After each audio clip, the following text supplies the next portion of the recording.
Which book has everything you wanted to know about Spider-Man and much, much more? Listen to find out.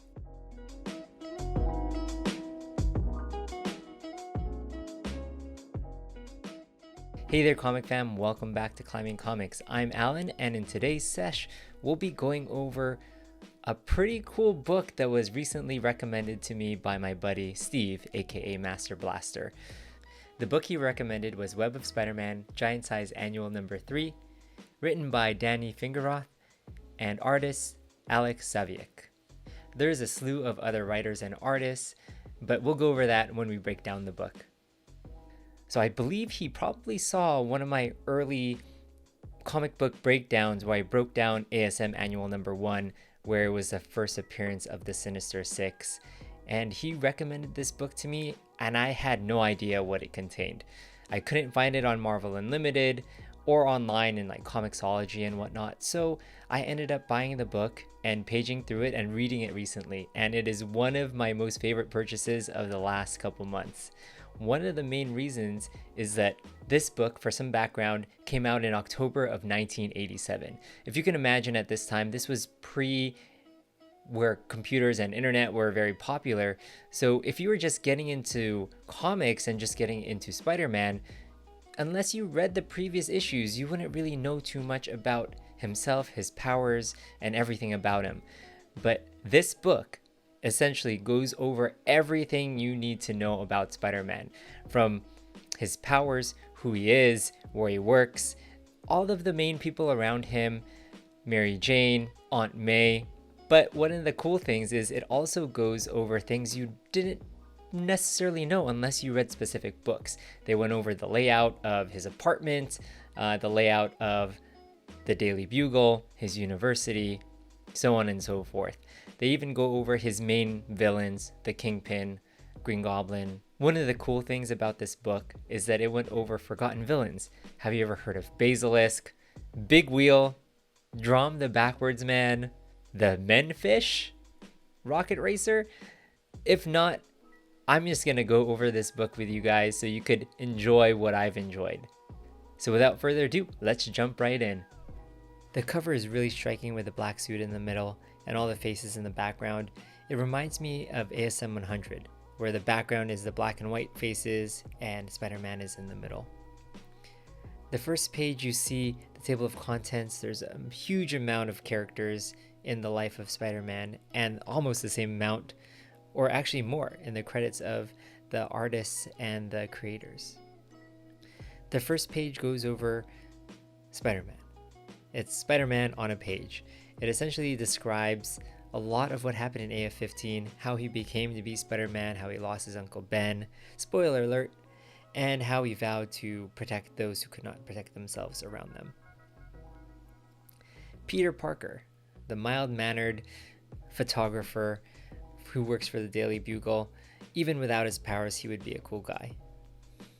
You kind of go over next the secrets of Spider-Man, how he got his powers from a radioactive spider, how for the most of his career he had the red and blue suit, but because of the symbiote that was found during Secret War, and him getting rid of that suit because he found that it was essentially harming him physically and mentally, he created a suit kind of in homage to that black and white suit.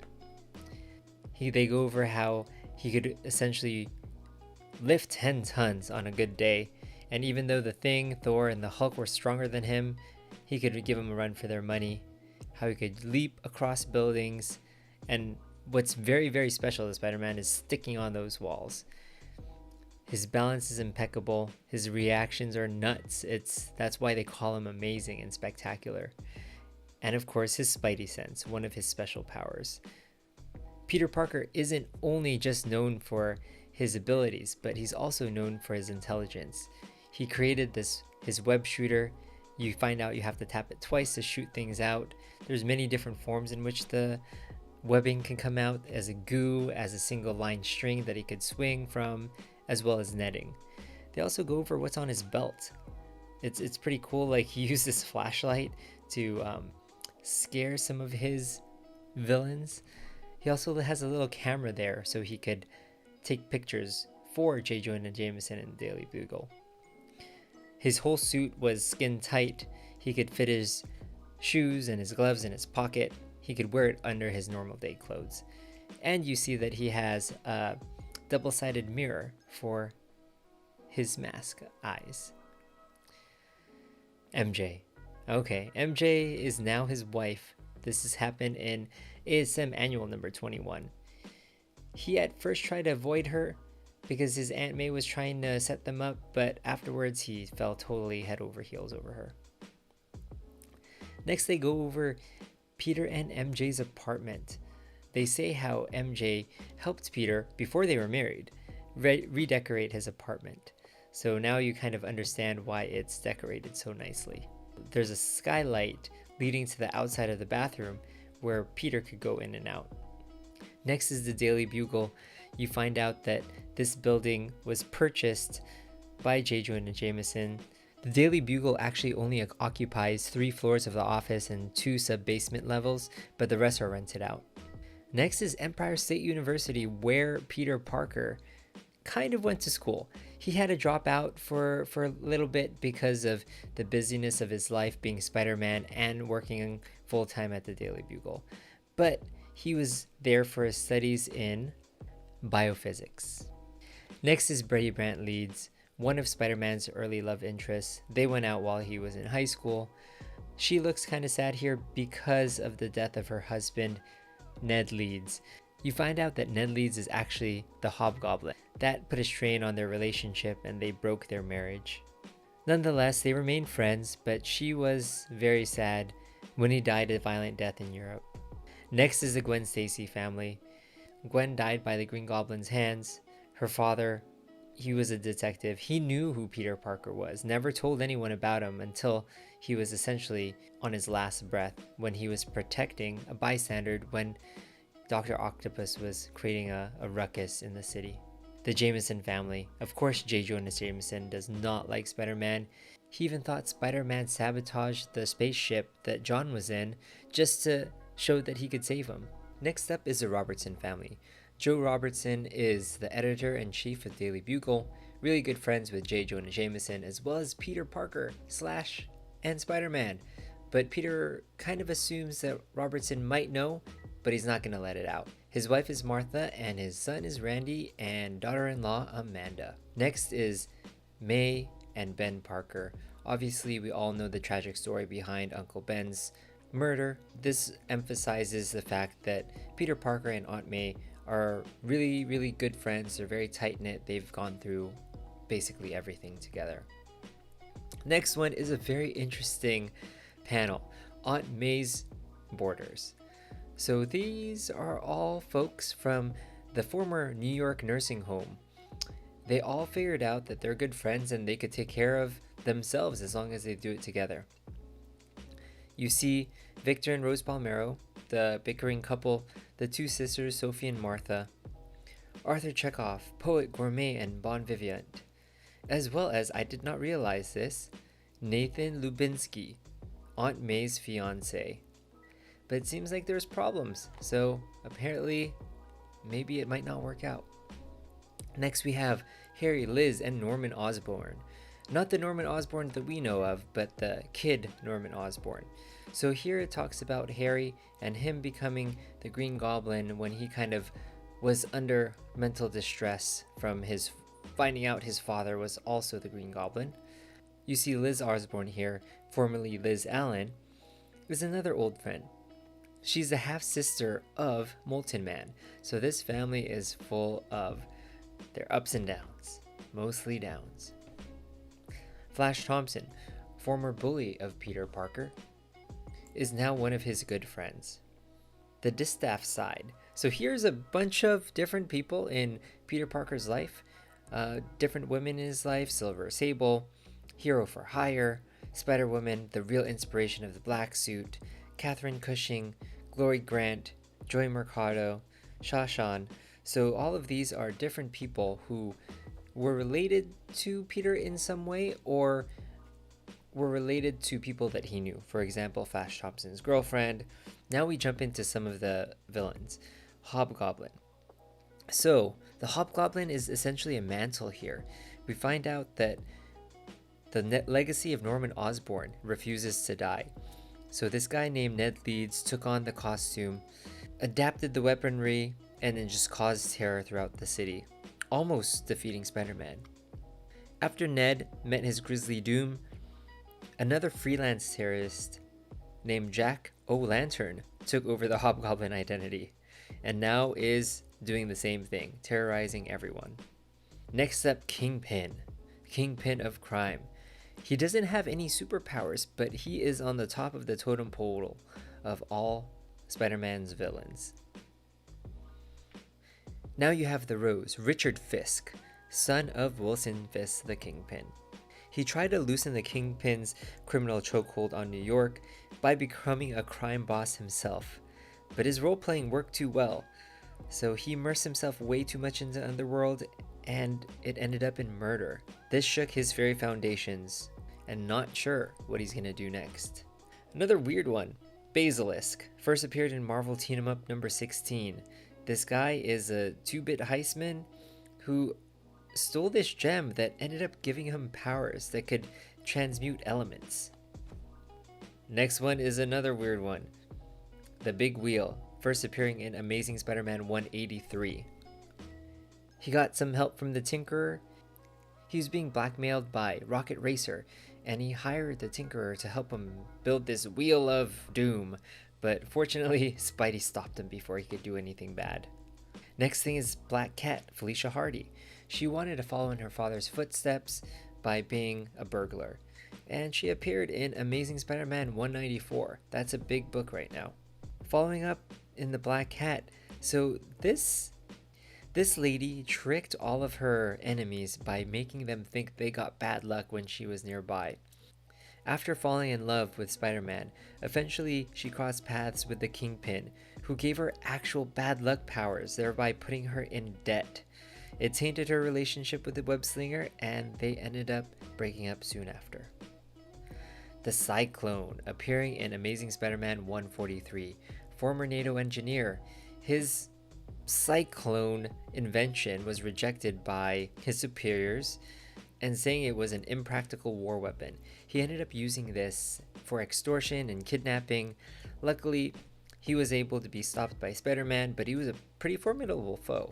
Next is the Dark Rider, appearing in Marvel Team Up number 42, the last of an ancient race of wizards, a master of science and sorcery. The Dark Rider roamed the time stream, seeking the power to become the master of all eternity.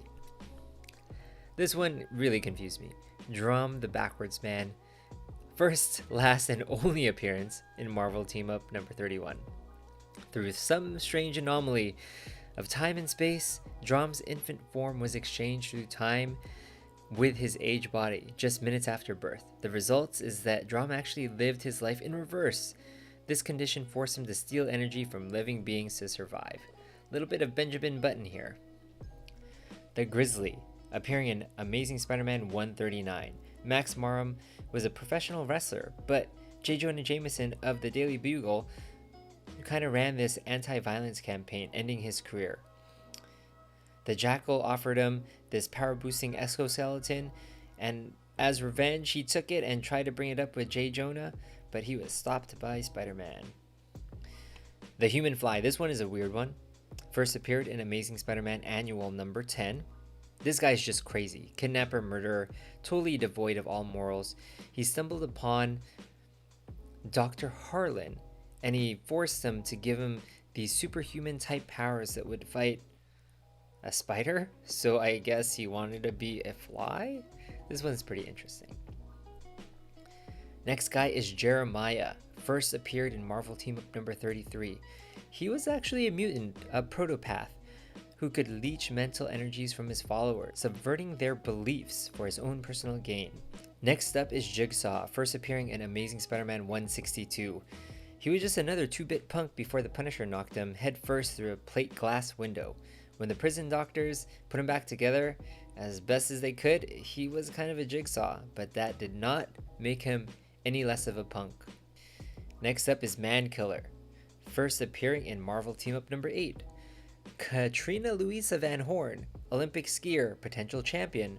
had an accident that left her scarred and crippled. So AIM came in, Advanced Idea Mechanics, and supplied her with armored exoskeleton and turned her into a Mankiller. Next up is the Menfish. First and only appearance, Marvel Team Up number 14. These bizarre humanoid creatures were the creations of marine biologist Dr. Dorcas, longtime enemy of Submariner, aka Prince Namor. Their current whereabouts are a mystery. I think they're in an aquarium. Next guy is Midas, the Golden Man, first appearing in Marvel Team Up number 30.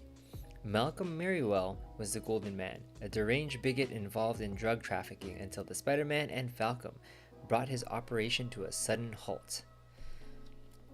Mindworm first appeared in Amazing Spider-Man number 138.